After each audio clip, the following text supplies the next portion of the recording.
Well, good afternoon, everybody. I'm Deb Sofield, and you're listening to my weekly podcast series called Encouragement for Your Life. Most of you know I'm a national speaker, trainer, and coach. I like to say I help people find their voice and learn to use it. I'm also a conference speaker on the topics of public speaking, presentation skills, how to deal with the media, and crisis communication. I've got a number of other presentations on my website if you'd like to check those out. If your organization has an upcoming conference and you need a keynote speaker, I hope you'll reach out at debsofield.com. I would love to be a part. I've got a number of great books on the market. My best-selling book, Speak Without Fear. My book, Perfecting Your Platform. Both of those are on Amazon and Audible if you like to listen to books. And my series, Encouragement for Your Life, which is a compilation of these podcasts, they're available on Amazon, volumes 1 through 3. Just go into Amazon, type in my name, Deb Sofield, all my books will appear. I've got a great show for today, and I'm calling it, Friend, Is Your Life a Grand Adventure? I hope so. I'm Deb Sofield. Thanks for joining me for these next few minutes. Let's get started with today's show. Have to tell you, I am reading a fantastic book about a lady's travels throughout the world, and each page takes me to another outdoor cafe, a museum, or a cathedral. I've walked alongside this lady as she tries new food, buys tiles and trinkets, and the smells of the scent of the city where she and her husband are exploring. Have to admit, I can get lost in a book pretty easily. And I found that I tend to like books that have an element of education for me and not just some sappy story. I admit, I spend a lot of time reading, and it's a habit I was not always good at. But over time, I've done a deep dive, and now I make a great effort to at least read one book a week. A few years ago, I dusted off my library card and started to go to the library for my books instead of buying every one I thought I'd like to read. What's so amazing about my reading list is that I have learned about people and places and things I never knew about.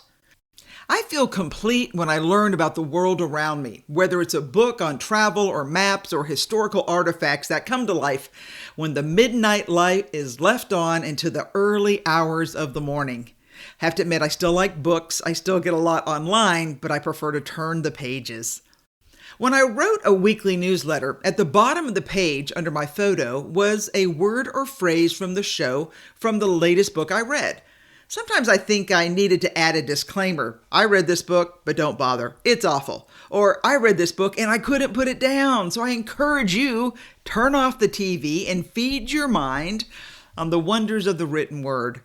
I do read a lot of history, and in the pages that capture me, there is usually someone who has traveled to find a particular object. Like my last read, it was called The Lost Gospel, Finding the Codex of the Book of Judas, that was recovered in Egypt, and how it went around the world, finally finding its way to Switzerland to be decoded and given to the world for their consideration. What I realized is that the one thing most of my books have in common is that someone is traveling somewhere to do something great. I've got a good understanding of travel. As a speaker and speech coach, I work for the State Department and travel around the world training leaders in political life or media events.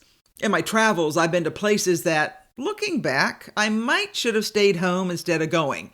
But the draw of the unknown and new people and places and food usually tug at my mind enough for me to pull out my passport, sit in airports, get on planes for hours to arrive in a faraway land to begin my journey. Listen, I'm fully aware not everyone can leave their life to get on a plane and see the world, but friend, you can explore your world right where you are if you'll take the time to do something different this week. When I'm here, and I do love being home, I find myself being pulled to auctions or freshly dug fields with my metal detector looking for treasure, or finding a new restaurant and expanding my palate. No, I don't always have to go to the airport to have a grand adventure, but I do make time to get out of my comfort zone and do something different. Why? Because I fundamentally believe that life is for the living, not sitting at home and wasting away. I've always believed that God made too big of a world for me to stay in one place. Anthony Bourdain, who was host of the popular TV show, said, "Travel isn't always pretty. It isn't always comfortable. Sometimes it hurts. It even breaks your heart. But that's okay. The journey changes you, and it should change you. It leaves marks on your misery, on your consciousness, on your heart, on your body. You take something with you. Hopefully, you leave something good behind. Friend, I have to ask, is your life a grand adventure? And how can I encourage you to go and do something different, or even eat something different this week, just to expand your mind and life a little bit? When I was thinking about my show this week, I didn't have a great quote that I wanted to share, but what was really impressed upon me was that as I watched the news, I believe our world is slowly closing due to strife, war, flood, famine.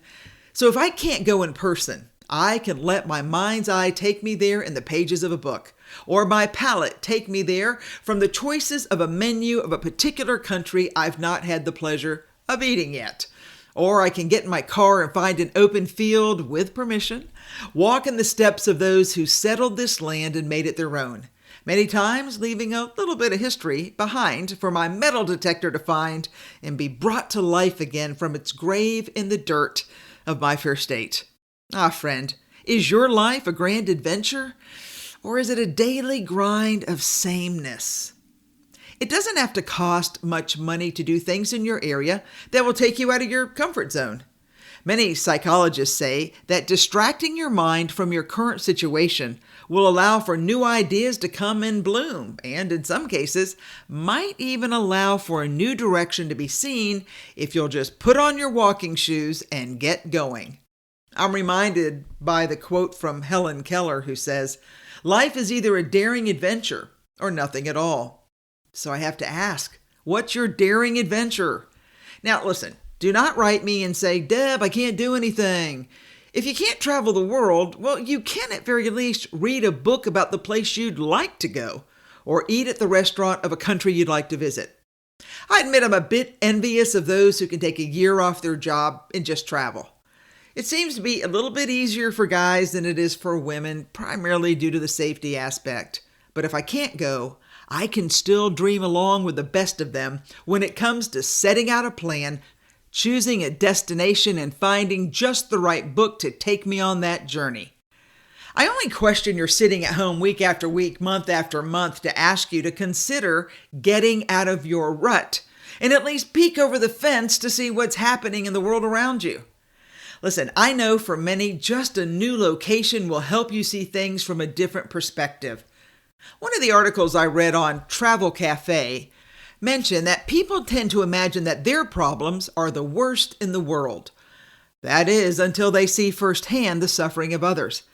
When people view others in a similar or worse situation, they tend to realize that their problems are no longer as daunting as they may have earlier believed. This greatly helps in reducing any stress or depression that may be lingering in the body. I can simply second that thought. Just seeing how others live in certain countries many times makes you want to come home and kiss the ground and give a prayer of gratitude that you can drink the water and have no worries that a camel slept in your bed or leeches were in your shower, or to be offered to eat a local delicacy like the webbing of duck's feet. I said no. I'll have more rice. From my years of traveling the world, I've got so many stories that I keep in my heart as a reminder just how blessed I am. And by the way, I, for one, am a big believer that if you can send your kids on a mission trip, even here in parts of America, it'll be life-changing for the better. People, save your money and let them go. I could go on and on about the joys and pains of travel, but I'm going to leave you with this thought. I want good things for you. I want your life to be big and full of joy. And I know that if you'll do your part by reading a book or finding a new restaurant, and by the way, the wait staff will be happy to help you when you tell them you're new to Vietnamese or Indian or Middle Eastern food, or simply doing something good that you've not done before. You'll build a memory for a lifetime. You may even find a new path to travel for your life. Or maybe you'll have great stories to tell your friends and family. And most importantly, your mind will begin to see things differently. It's amazing how your attitude will follow, and you'll be a different person, one that I believe will be better in every sense of the word. So friend, let's go, and let's make your life a grand adventure. All right, I know, a little bit different show today, but friend, I think it's so important to go and do different things. We are so blessed in America. I just can't even begin to list all the ways. So because of that, I just want to put this before you today to ask you to get out of your rut, because I believe you'll find new opportunities. Your mind will expand, and it's amazing what will happen if you'll just do simple things for an amazing life. All right, I'm Deb Sofield's. You've been listening to Deb Sofield's Encouragement for Your Rockstar Life. And I hope you'll join me next week so we can continue our journey together as we work towards a better day. And remember, I don't care what the world says about you. I want you to know that I care about you. And I care about you because I believe you can do big things. And although I want you to have a grand adventure, I want you to love the life you have and be grateful for the gifts and the opportunities that you've been given.